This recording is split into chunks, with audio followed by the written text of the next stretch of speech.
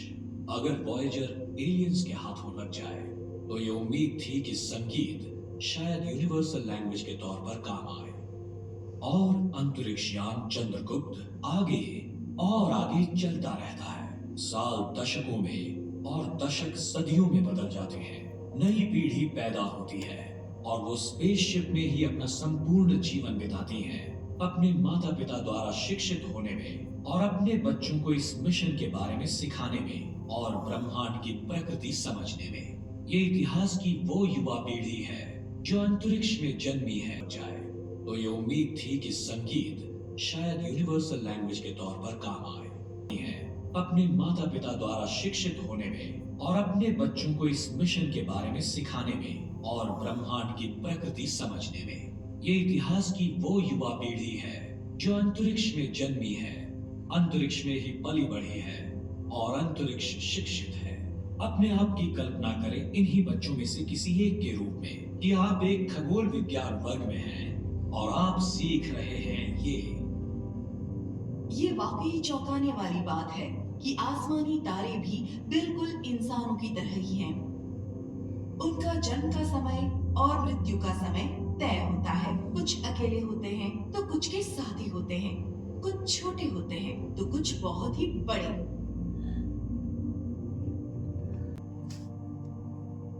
और ये बात सिर्फ सितारों के लिए ही नहीं, हमारी आकाश गंगाओं के लिए भी उतनी ही सच है। आकाश गंगाएं सभी आकृति और आकार में होती हैं। वे एक दूसरे से टकराती भी हैं और कभी-कभी एक आकाश गंगा दूसरी आकाश गंगा को निगल भी सकती है। अजीब बात है, हालांकि अंतरिक्षयान के लोग पृथ्वी से हैं, लेकिन उन्होंने कभी भी अपना ग्रह नहीं देखा। उन्होंने कभी किसी ग्रह पर पैर नहीं रखा।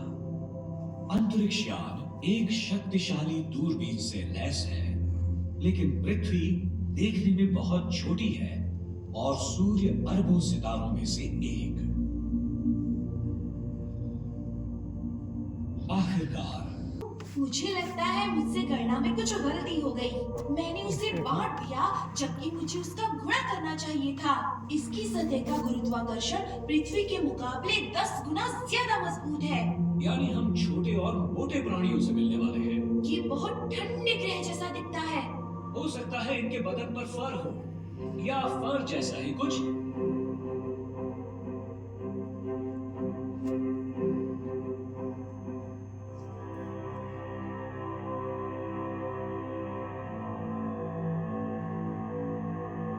सभी ध्यान दें, हम उतर रहे हैं। लैंडिंग की तैयारी करो। हमारा उनसे सामना होगा। क्या वो हमारा स्वागत करेंगे या हम पर हमला करेंगे?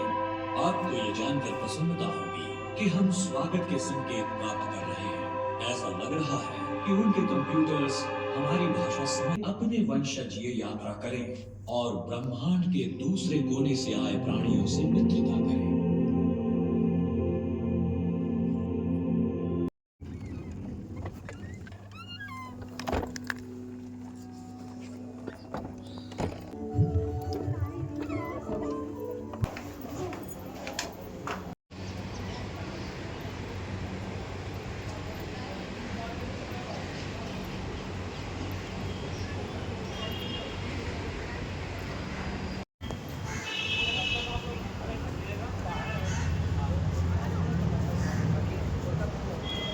रख देते हैं